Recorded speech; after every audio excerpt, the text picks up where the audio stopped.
Hello.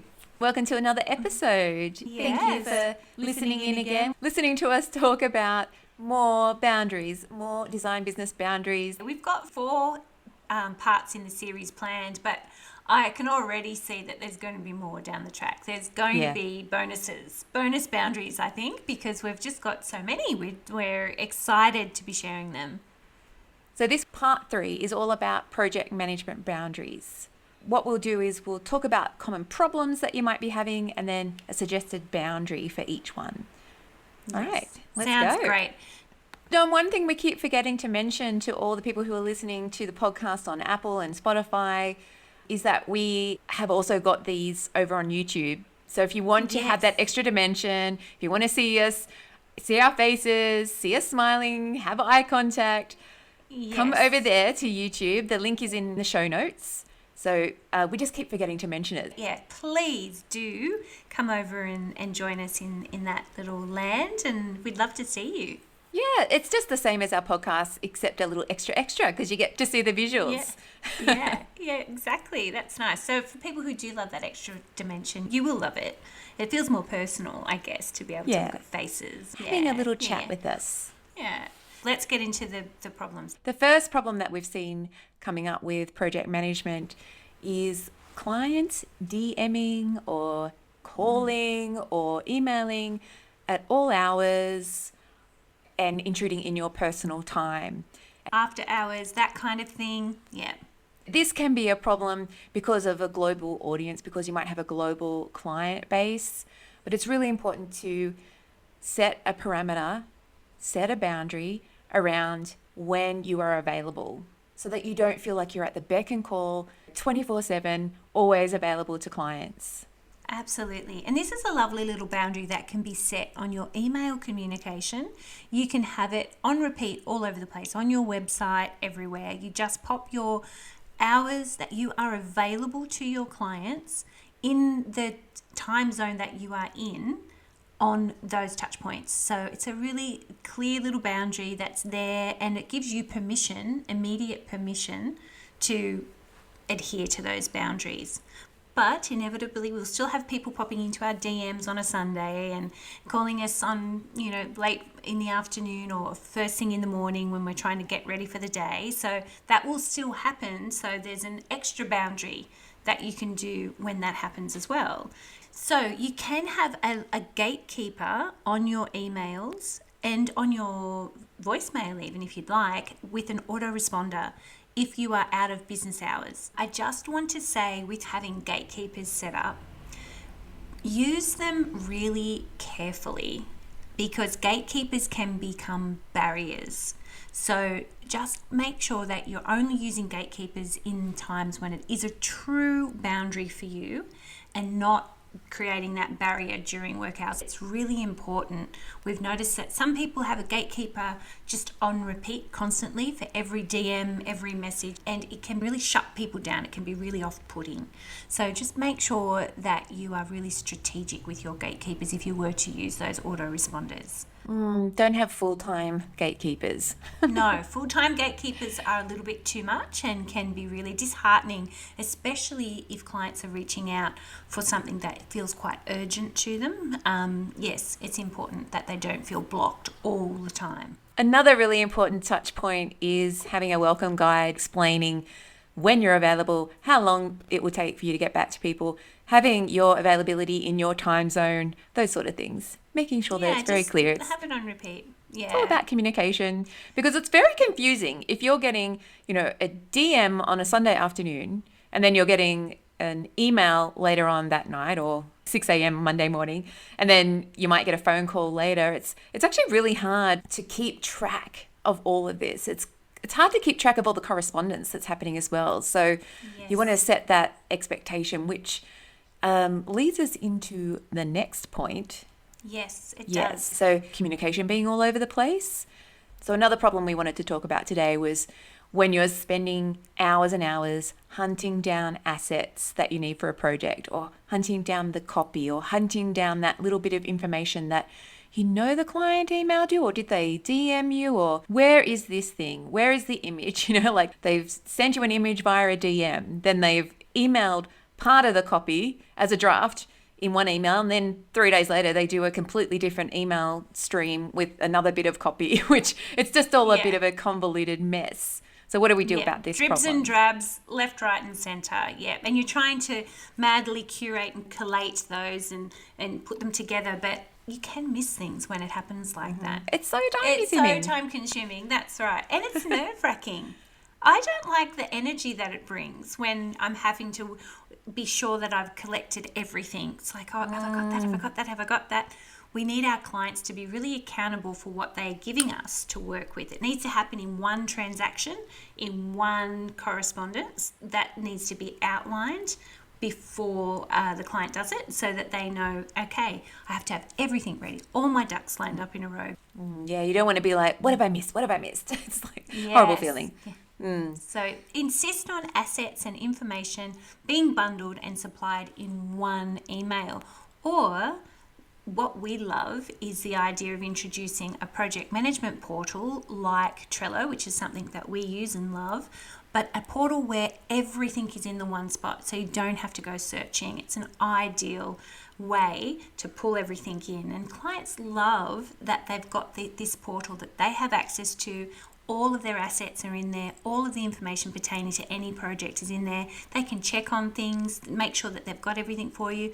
They can pop things in dribs and drabs in there because they are popping it into the one portal. And then once the deadline arrives, hopefully all the assets will line up and they'll all be there ready, waiting for you to take over with the project. Yeah, having the one spot makes everything so much easier to manage, like communication, files, assets, all in the one spot. And there's lots of different apps you can use. You don't have to use Trello. There's lots of ways that you can do it. We just happen to like Trello, and we actually teach that in the academy. It's one of our bonus lessons on how to use it as a portal because we love it so much for its ease, not just from our perspective, but from clients' perspective as well, because a lot of designers are dealing with clients who aren't very tech savvy. So we find it's a really beautiful solution for that. Yep, it's a win-win. Clients and designers are winning when it comes to solutions like that. All right. Another problem. Okay. The client said that they would have final copy to you by a certain date. So let's say it was by last Friday. And here we are. It's Tuesday of the next week, and they're crickets. There is no copy and there's no correspondence from your client. So what do you do? Yeah, so what do you do in this situation? So when your workflow is getting congested and they're missing deadlines, the boundary is that you need to have time and scheduling boundaries for your clients, and you just send reminders for due dates regularly. It's about having consistent communication, and don't worry about being annoying or being right on top of them all the time. It's okay to have regular communication in their inbox about what is happening, what we're up to, what you expect from them. Consistent communication is key. And scheduling deadline emails. So when you do a timeline for your client, you'll have milestones already set out. You'll be able to send the client the timeline, and what we like to do is highlight the client's accountability on that timeline. Then for yourself, you can come back and you can schedule in some touch point emails where you have reminders for the client. This is due by this date. So that's a couple of boundaries that you can set there. There's the full timeline boundary. Then there's the email strategy around reminders. And the third boundary is that it's really important the minute they miss the deadline, the day of missing the deadline, you need to reach out. So you need to have an alert in your calendar that says you are expecting this particular asset from a client or this particular copy from a client that day. And when it doesn't arrive, that day you contact them and you let them know that it hasn't arrived. And the consequences of that are that their deadline that you are working towards may have to be moved out. And what will happen is if it is moved out, then you may have to have a reactivation fee or a rush fee if they want to keep that deadline. And it's really tricky. We keep saying this. We've said this in a couple of the boundaries that we've mentioned so far, but getting back into the groove is really tricky. So this is another one of those must-do boundary settings, because if you allow the client to waver and take their time and really not meet deadlines, what will happen is you'll be out of flow, for one. not to mention all the other bits and pieces that we've just said. But that's one thing that's really critical to keep you on track with your project and with their project.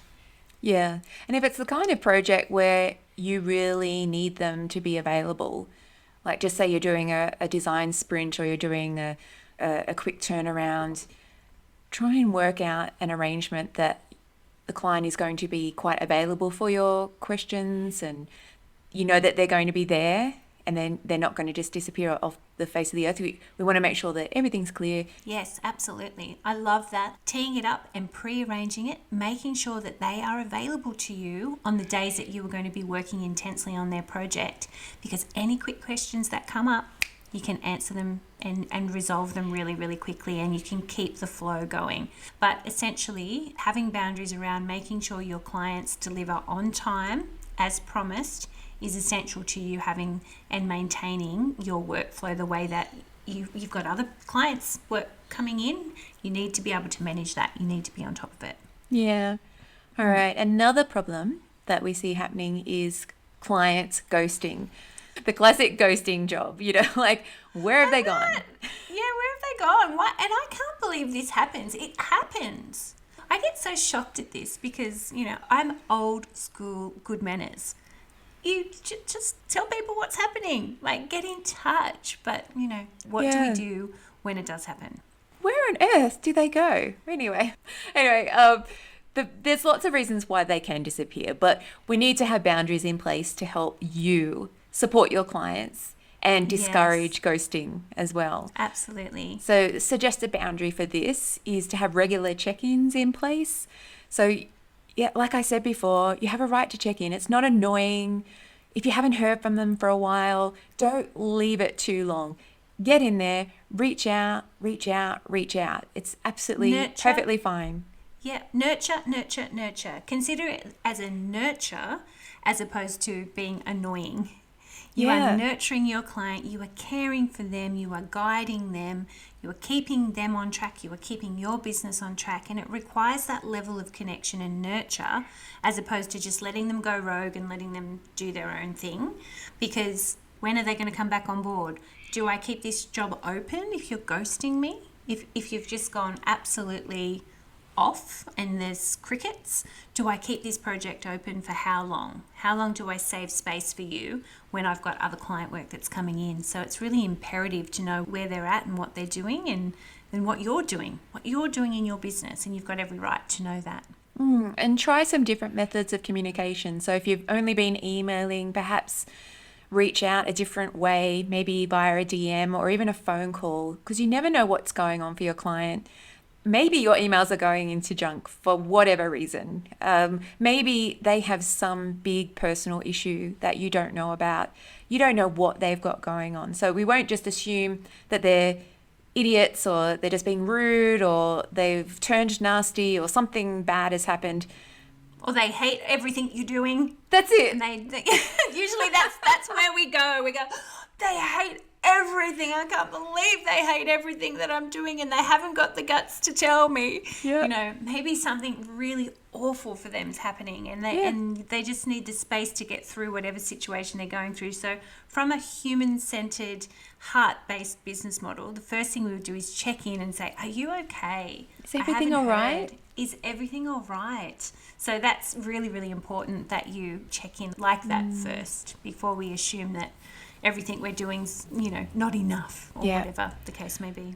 But if they really have fallen off the face of the earth and they don't seem to want to make contact with you anymore, there needs to be a boundary in place about this. And this could be a project termination boundary, which hopefully you've got in your contract, which allows you to terminate a project if you wish.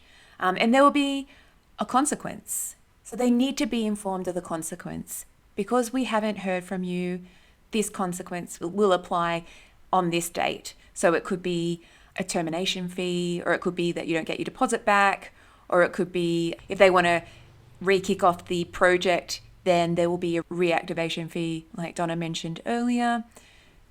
Because clients don't realize how much time and energy it takes to get back into the groove of a project. And I'm pretty sure we talked about that in the last podcast, but it's so important. That long pause is really It really is. Yeah. And the other thing is you start scheduling other projects, and then that's that congestion that we were talking about in the problem before. Congestion happens and you can't manage everybody's work all at once. There's a reason that you plan.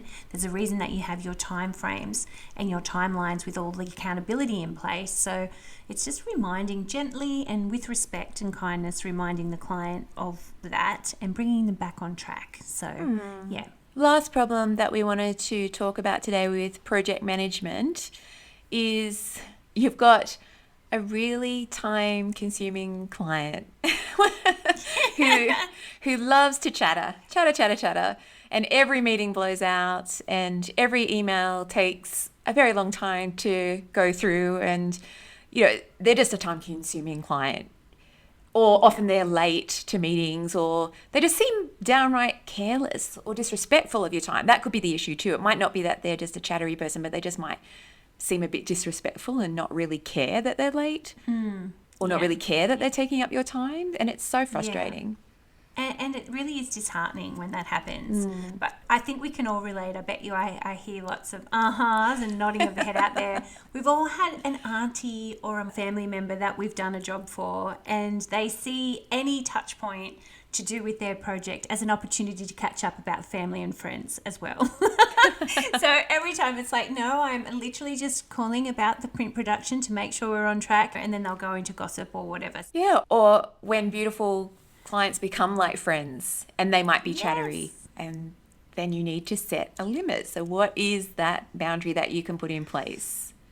So a simple solution to this is being really clear about the time you have for that particular client. So if it is a meeting, say, great, we have a 30-minute meeting on this date, and then let them know, I have another commitment after this meeting, so we've got 30 minutes, let's make the most of it.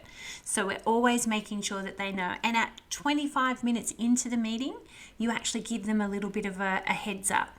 So we're 25 minutes in, we've got 5 more minutes. How are you going? Have we answered all the questions? If we need more time, we can schedule more time, but we've got 5 more minutes to go. So we're really being timekeepers when it comes to these beautiful chatty clients. Or if they call you on the phone, that's a tricky one. So they'll call up, and you still need to set a boundary even for phone calls. So you'll say to them, it's great to hear from you. How can I help you? If they ask you if you've got time, that's wonderful. That's wonderful, because not all friends and family and chatty clients actually ask if now is a good time. So allow that to fall, allow that to land with you. And if it's not a good time, it's okay for you to say, now is not great, but I can schedule some time for you, and you choose when to schedule that time. But likely if you've answered the phone, you've got 10, 15 minutes. So just let them know, I've got 10 or 15 minutes now. I'm so happy to help you. I'm happy to be here for you. And then when that time is up, just say, look, I've got to go. I have to run, but thank you, and wrap it up however it naturally, organically needs to wrap up. But don't be afraid to be the timekeeper with beautiful clients like this. Yeah, and when it comes to written correspondence, the lines can blur between friendships and family and clients and all those sorts of things. And especially as we get to know our clients, they do become friends. So it can be helpful to have separate communication channels for friendship and separate communication channels for business. So your friendship, your messaging on your phone, with business, anything to do with business correspondence, you specify how that happens. So it might be through Slack, or it could be through Trello. We love Trello for correspondence like Trello. that. I was going to say, here we are. We're going to talk about Trello again, but it is the ideal platform to keep everything business. This is a business portal, and we can separate our friendship out. Yeah, that's the key. So hopefully that helps. That's part 3. Next session, we're talking about creative process. And this will be a little bit more designer focused rather than client focused. Well, it's both. It's a bit of both, but sometimes us little designers need some boundaries for ourselves. We do. We need to be timekeeper for ourselves. So we don't get lost down lots of rabbit holes and get lost in the joy of research. So there's ways and means to pull us back, be our own gatekeeper, be our own timekeeper. So we can talk about those next time. Yeah, so look out for that one. And please do check out us on YouTube. So that it's like not just, we keep having a joke that it's just Donna, myself, and our mums watching at the moment. So if you want to check that out.